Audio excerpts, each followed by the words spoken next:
significantly below the guidelines.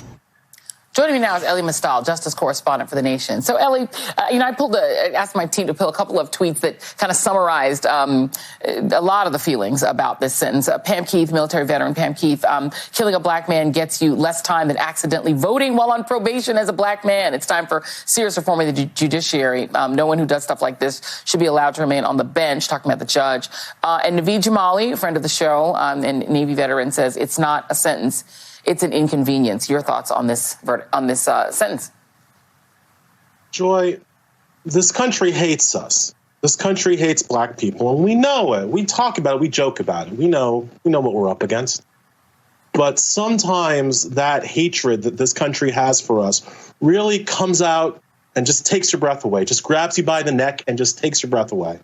And today, Judge Regina Chu was that hatred, that icy hatred around our throat. She was the spit in our face today. To have the unmitigated gall to stand up there, sit up there in her courtroom and plead, cry out for sympathy for the killer in front of that boy's mother. I don't have words to describe how offensive that is, how hurtful that is, how unjust that is, almost goes without saying. People are like, oh, she made a mistake. The Potter made a mistake. Yeah, we have a sentencing guideline for this kind of mistake. It's called 6 to 8 years.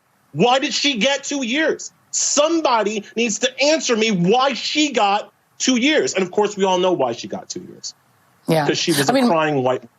That's why she got 2 years and not the 6 to 8 years that her crime cried out for. You know, Judge Chu wants us to look at things through Potter's eyes. I say no. I will look at things through Daunte Wright's eyes. And I can imagine the last thing Daunte Wright saw. I've been in a situation where that might have been the last thing that I saw. So those are the eyes that I will remember. And I would encourage others to remember. And I would encourage others to reject Judge Chu and instead think about Daunte Wright.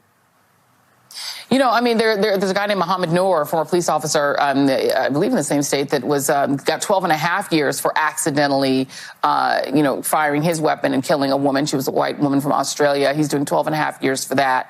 And I think about the people who voted thinking, well, I'm on probation, I'm out of prison. I served my sentence. I can vote now in Texas and get 5 years. Black woman got 5 years for voting.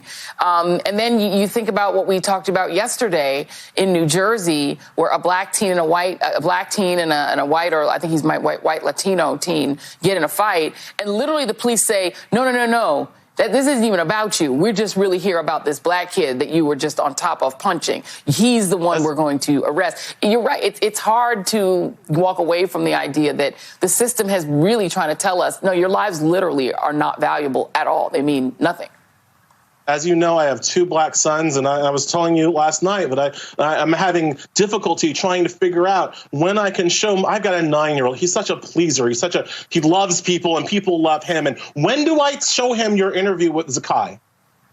When do I show him Judge Chu's sentencing of Kim Potter? When do I tell my 9-year-old just how deeply this country hates him? When is it appropriate for me to explain to him that even should he be shot to death for an air freshener, this country will sympathize with his murderer? When do I bring that up to my boy? Because I have to tell him, I got to protect him. I've got to tell him at some point what this country will do to him. When is that appropriate to have that discussion?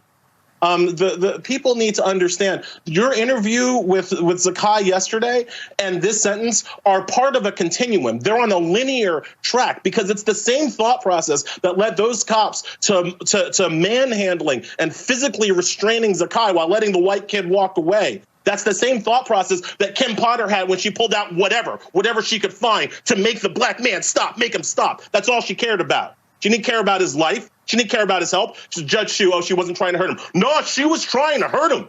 We can debate what she was trying to hurt him with, but she was trying to hurt him. That's what happened. And it's what's gonna keep happening. because there are not enough people in this country who care about stopping it. Yeah. Every word you said, I have said it in my own mind, too, because I have 3 black children as well. And it is something that we all have to face as the parents of black children, that once they walk away from us, there is no law enforcement, protect and serve. They're just at risk every moment that they're not physically in our arms. And it is quite a way to live. All right, guys, that's the end of the video. And every time I watch a Joy Reid episode on MSNBC, somehow race comes up. It doesn't matter what they're talking about. And when it comes to this, the judge isn't even Caucasian or white. It's an Asian woman.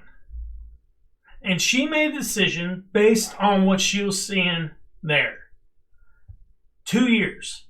And this guy is acting like it's nothing. It should be 6 to 8 years. Well, who are you to decide that? And decide what justice should fall upon somebody? You're nobody. And the thing that got me is he doesn't even bring up that Daunte Wright, when he was pulled over by the police, they found out he had a warrant and they were going to arrest him. And what does he do? Try to escape and get in his car and leave. What happened, the situation that happened, and the cause of the situation was because of him.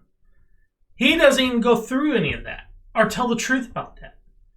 It would never have happened if he would have just cooperated with the police. None of it would have happened. This police officer, this woman, would not be in prison and he would not be dead.